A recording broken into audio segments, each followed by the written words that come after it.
బీర్పూర్ మండలంలోని నరసింహలపల్లె గ్రామంలో మరణించిన వినయ్ ఉమేష్ స్మరిస్తూ నిర్వహించిన క్రికెట్ టోర్నమెంట్ ప్రారంభించారు. ఎమ్మెల్సీ జీవన్ రెడ్డి మాట్లాడుతూ వినయ్ కుటుంబం నాకు చాలా సన్నిహిత్యం. వినయ్ గల్ఫ్లో గుండెపోటుతో మరణించడం చాలా బాధాకరమని తెలియజేశారు. ప్రభుత్వం గల్ఫ్లో మరణించిన కుటుంబాలను గత ఎలాంటి సాయం అందించలేదు. ఇక కాంగ్రెస్ ప్రభుత్వం గల్ఫ్లో ఏ విధంగా మరణించిన వారికి ముఖ్యమంత్రి రేవంత్ రెడ్డి 5 లక్షల రూపాయల ఎక్స్గ్రేషియా ప్రకటించి ప్రారంభించడం హర్షణీయమన్నారు. ముఖ్యమంత్రి అభినందనలు తెలిపారు. ఈ కార్యక్రమం మాజీ ఎంపీపీలు, సింగిల్ విండో చైర్మన్, మాజీ సర్పంచ్లు, మాజీ ఎంపీటీసీలు, కాంగ్రెస్ పార్టీ మండల అధ్యక్షులు, సీనియర్ కాంగ్రెస్ నాయకులు, అలాగే యూత్ కాంగ్రెస్ నాయకులు, వివిధ హోదాల్లో ఉన్న నాయకులు పాల్గొన్నారు.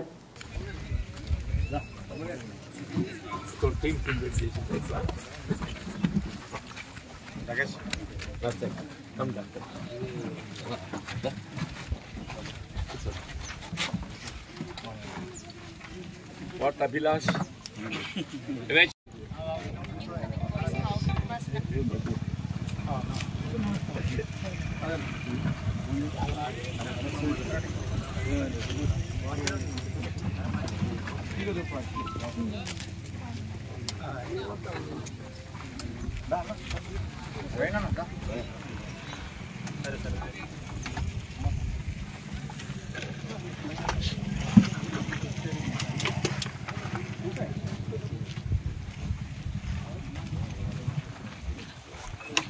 ఆధ్వర్యంలో నిర్వహిస్తున్నటువంటి ఈ స్మారక టోర్నమెంటు విలేజ్ టు విలేజ్ టోర్నమెంటుకు ముఖ్య అతిథులుగా చేసినటువంటి మన గౌరవ శాసనసభ్యులు, అదేవిధంగా మన గౌరవ ఎమ్మెల్సీ గారు మాట్లాడవలసిందిగా కోరుకుంటున్నాను.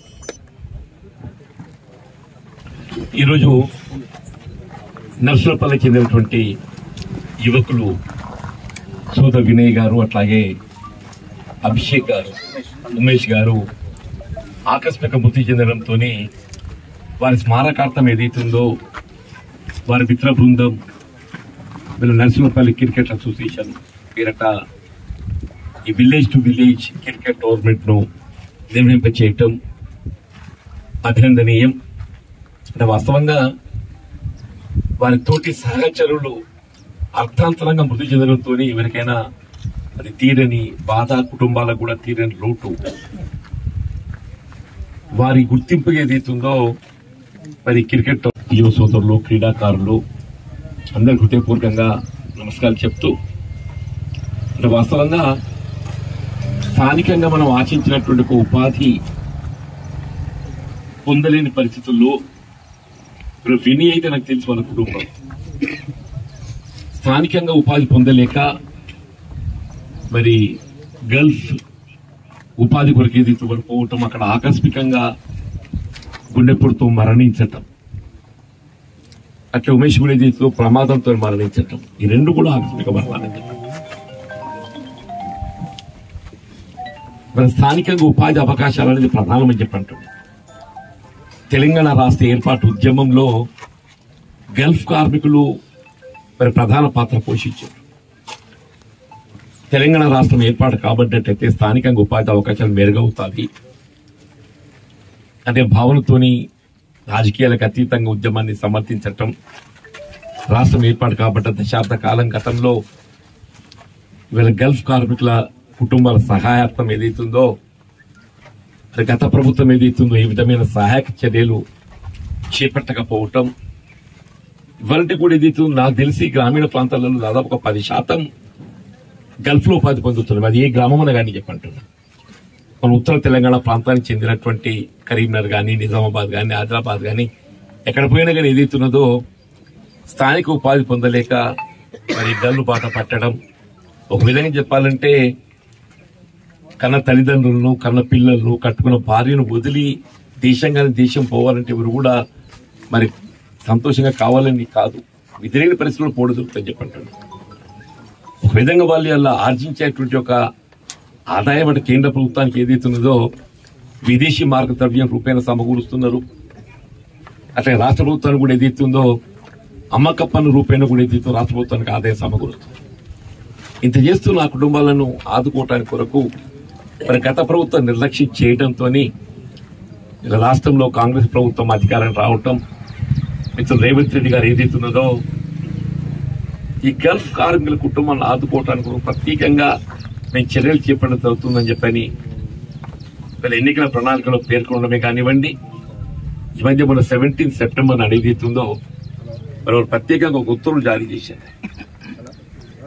రాష్ట్రంలో ఒక కాంగ్రెస్ ప్రభుత్వం ఏర్పడ్డ తదుపరి అంటే 7th డిసెంబర్ తదుపరి ఏదైతుందో 23 గల్ఫ్ లో ఎవరు మరణించినా కానీ అది బల్వాన్ మరణమే కానివ్వండి,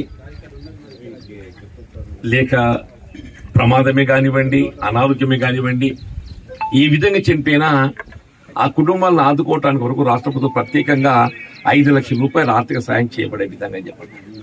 కార్మిక కుటుంబాల కొరకు ప్రత్యేకంగా సంక్షేమ కార్యక్రమాల అమల్లో ఏదైతుందో ప్రాధాన్యత ఇవ్వబడే విధంగా వాళ్ళ పిల్లలకు గురుకుల ఆశ్రమ పాఠశాలలో విద్యా బోధన సదుపాయమే గాని, వైద్య సదుపాయం నిమిత్తమే గాని, గృహ నిర్మాణ కార్యక్రమంలో ప్రాధాన్యత కల్పించడమే గాని, తిరిగి వచ్చేటువంటి ఒక గల్ఫ్ కార్మికులు ఎవరున్నా గానీ వారి ఇక్కడ స్థిరపడటానికి వారి సెల్ఫ్ ఎంప్లాయ్మెంట్ ప్రాధాన్యత ఇవ్వబడే విధంగా కూడా అందులో పొందుపరచ జరిగిందని చెప్పండి. ఇంకా కూడా ఇతర కేరళ రాష్ట్రంలో దీనికి ప్రత్యేక గుర్తింపు ఉంది. అక్కడ కూడా దీన్ని పరిశీలించి ఇంకే విధంగా చర్యలు చేపడితే బాగుంటుందో కూడా గమనించే విధంగా కమిటీ కూడా వేయబోతుంది. అంటే నేను అనేది ఏదైతుందో గల్ఫ్ విధి లేని పరిస్థితిలో పోవడం దొరుకుతుంది. పోయినటువంటి కుటుంబాలకు ప్రభుత్వం అండగా ఉండాలి. ఆ ఆలోచనతో ఇవాళ ప్రభుత్వం నిర్ణయం తీసుకున్నందుకు నేను రాష్ట్ర ప్రభుత్వం గౌరవ ముఖ్యమంత్రి గారికి అభినందనలు తెలుపుతున్నాను. మిత్రుడు నారాయణ గారు నా దగ్గర మిత్రుడు నేను ఆదుకుంటూ చెప్పాను. నేను తప్పకుండా మీ కుటుంబాన్ని ఆదుకోవడానికి కూడా ప్రభుత్వం అండగా నిలుస్తుందని చెప్పాను. నేను వినయ్ గురించి తప్పకుండా ప్రభుత్వం అండగా నిలుస్తుంది. అట్లాగే ఇతర మిత్రుడు కూడా ప్రమాదంతో చనిపోయాడు కాబట్టి ఉమేష్ అతనికి ఇన్సూరెన్స్ ద్వారా మన ప్రమాదం ఏ విధంగా జరిగింది ఏంటి ఆ క్లెయిమ్ కూడా చేసుకోవచ్చు. ఇతరత్ర కుటుంబాలను ఆదుకోవడానికి వరకు సంక్షేమ కార్యక్రమంలో ప్రాతిపడుతుంది. ఈ విధమైనటువంటి క్రీడలు ఒక విధంగా క్రీడలకు ఇది రాజకీయాలకు అతీతంగా నిర్వహింపజేసుకుంటాం.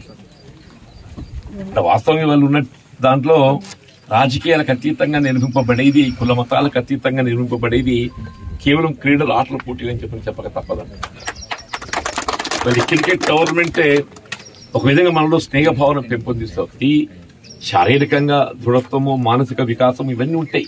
వాటితో పాటుగా మనలో ఒక విధమైనటువంటి ఒక మైత్రి బాంధవ్యాలు, సంబంధాలు ఇప్పుడు మొత్తం బీర్పూర్ మండలాన్ని ఒక వేదికకి తీసుకెళ్తున్నటువంటి ఒక నర్సింహపల్లి క్రికెట్ అసోసియేషన్ మిత్ర బృందాన్ని మరొకసారి నిధులుపెట్టుగా అభినందిస్తున్నాం. మీరు చేపట్టినటువంటి ఒక ఈ క్రికెట్ టోర్నమెంట్ సఫలీకృతం కావాలని చెప్పని ఇందులో పాల్గొనేటువంటి క్రీడాకారులు అందరూ కూడా ఒక స్పోర్టివ్గా ఏదైతే ఉందో గెలవాలనే తాపత్రయంతో పాల్గొన్నా గానీ ఇది ఒక క్రీడ కాబట్టి ఇది స్ఫూర్తిగా పాల్గొని మరి అందరూ కూడా ఇది జయప్రదం కావాలని చెప్పని కోరుతూ ఇందులో పాల్గొనే అవకాశాన్ని కల్పించినందుకు నేను హృదయపూర్వకంగా ధన్యవాదాలు చెప్తూ సెలవు తీసుకుంటున్నాను. జై హింద్.